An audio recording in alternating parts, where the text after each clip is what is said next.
survived the encounter with a Bradley.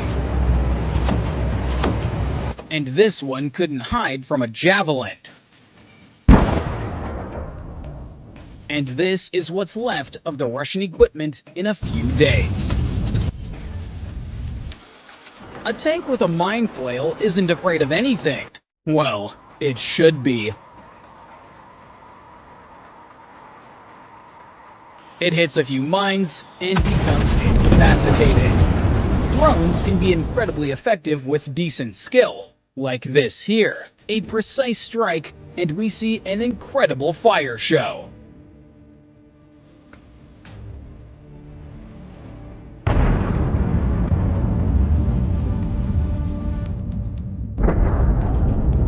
Yet another example of unbelievable precision. A hit to the engine compartment, and the tank breaks down into molecules.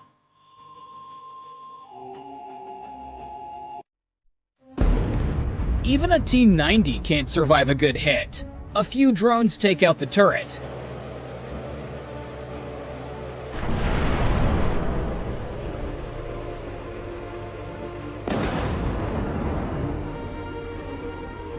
Now, it's time to finish the job.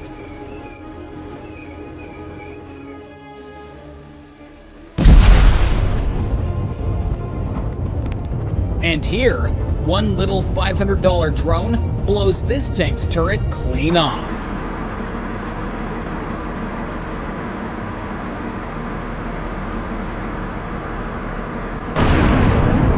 Take a look at how spectacular it is again. A BMP is moving towards Ukrainian positions. The ATGM operator lets it pass forward to shoot it in the rear. A Russian APC and a tank were spotted in a neighboring road. The drone hits right into the engine of the Russian meat pot. The precise strike causes it to lose control. The tank continues on its way. First drone hit. Second. The crew escapes, but the tank could not be saved. The Donetsk region. Russian equipment is on its way to the assault. They come closer. An RPG was ready. The shot. A hit. The second one. Another tank was set up. A mine is tearing a hole in the bottom of this tank. Take a look at it from a different angle.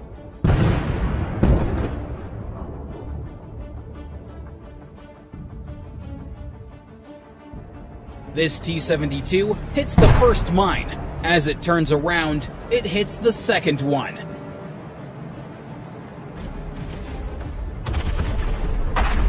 Another epic explosion.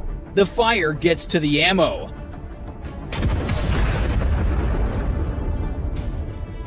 Take another look. The turret launches about 15 meters high.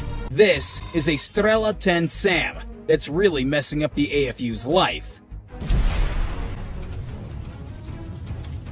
Another SAM. This one's worth several $1 million. A precise hit. And this Mazda C SPH exploded along with its ammunition. A powerful explosion. This one's worth about $2 million. The Pokrovsk region. A column of Russian equipment being led by a tank plans to ruin everything. A Ukrainian drone strike blinds the T-72, and it falls into a shell crater and doesn't let the tanks pass. The column then becomes a very easy target for the AFU artillery.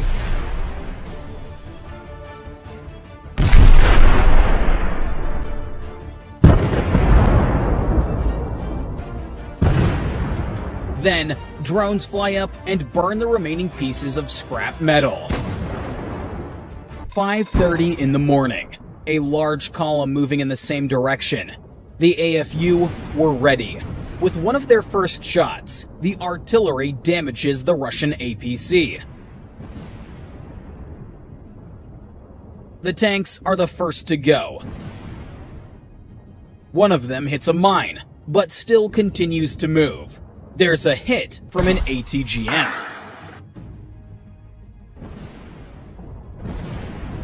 We can see that this time, the Russians are moving in a coordinated manner towards the AFU positions. A T-72 hits a mine. Javelins are being fired.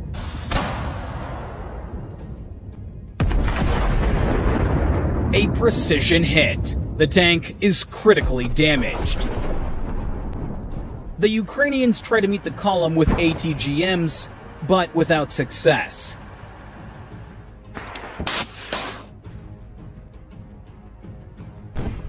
Under the cover of the tanks, the Russians manage to land infantry. The APC that starts to retreat is blown up by a mine. And now, the trench battle begins. There was excellent news from the Donetsk direction, namely soldiers of the 47th Separate Mechanized Brigade ambushed an elite Russian assault group, which was moving in a column consisting of tanks and armored personnel carriers near Avdiivka. It is reported that fighters from a company of attack drones ambushed an elite Russian assault group in the village of Berdishi. Namely, the Ukrainian defenders took up more advantageous positions in advance, and during the battle, with the help of FPV drones, they were able to destroy several units of Russian equipment. In the first episode, a Ukrainian FPV drone flew into Russian armored vehicles, which were transporting infantry directly on the vehicle. Although an iron grill was welded onto the armored vehicle in order to prevent kamikaze drones from delivering a more accurate attack on the vehicle. But in this case, there was still a scattering of fragments as a result of the explosion, which caused the main damage and damage to the Russian occupiers. There was excellent news from the Donetsk direction, namely, the soldiers of the 47th Separate Mechanized Brigade, using FPV drones, brilliantly destroyed the Russian infantry, which was trying to gain a foothold in one of the houses of local residents. It is reported that the Ukrainian armed forces smashed the building to the foundation in which Russian infantry tried to gain a foothold. This happened in an occupied village in the village of Berdishi, Donetsk region. The destruction of Russian military infantry, which tried to occupy strategically important positions in the house of local residents, is an important step in protecting civilians and ensuring the security of the territory. The corresponding video, shot by an unmanned aerial vehicle, shows how the enemy decided to hide from the Ukrainian armed forces in one of the houses of local residents. There was excellent news from the Cherson direction, namely Flying Skull aerial reconnaissance fighters showed the moment of destruction of the Russian self-propelled artillery unit Pion, which was firing at the positions of the Ukrainian military near the village of Kostogrizovo Kherson region. It is reported that, with the help of reconnaissance, the location of the enemy self-propelled artillery unit Pion was established, which fired at a firing position and tried to hide in one of the forest plantations in the Kherson region. As a result of the adjustments and the provided target designations, the defense forces fired at the target using the HIMARS multiple launch rocket system. As a result of the strike, the enemy's self-propelled artillery installation was successfully destroyed. It is obvious that the Ukrainian military delivered the first strike with very high surgical precision, and as a result, the shell fell directly on a Russian self-propelled artillery unit and completely destroyed it. Judging by the explosion and scattering of debris, it appears that the Ukrainian military used a GMLRS projectile. There was excellent news from the Kherson direction, namely, the defense forces of the south of Ukraine destroyed a rare Russian electronic warfare station Field 21, designed to suppress satellite navigation channels, which the Russians were proud of and shouted to the whole world that there were no analogs and it was almost impossible to destroy it. It is reported that the armed forces of Ukraine, using the coordinates received from the Ukrainian Shark reconnaissance drone, launched a strike from the HIMARS multiple launch rocket system at a gas station in the village of Veliki Kopany, Cherson region, where at that moment the Russian electronic warfare station Field 21 was located. This is one of the newest Russian radar systems of the Russian army, which is designed to protect strategically important objects from cruise missiles, unmanned aerial vehicles and guided bombs. As stated, the complex can control airspace within a radius of more than 50 kilometers. There was excellent news from the Donetsk direction, namely, The Russian military showed the moment how a Ukrainian Avdiivka kamikaze drone tries to strike a moving Russian Avdiivka in the vicinity of Avdiivka, but unfortunately explodes a few meters from the target. It is reported that the Russian military showed a video shot with an action camera that was mounted on the head of one of the Russian soldiers. As a result, the Ukrainian FPV drone fell a little to the right of the target in the field. But this did not prevent the Russian military from receiving several moderate injuries from the explosion of an FPV drone as a result of flying fragments. The Ukrainian FPV drone, although it did not reach the specified target, still caused a certain severity of injury. This incident highlights how dangerous and unpredictable the tactics and techniques used in modern warfare can be. Ukrainian unmanned aerial vehicles, including kamikaze drones, are becoming increasingly used to carry out targeted strikes against enemies, but they also pose risks to their own forces and civilians.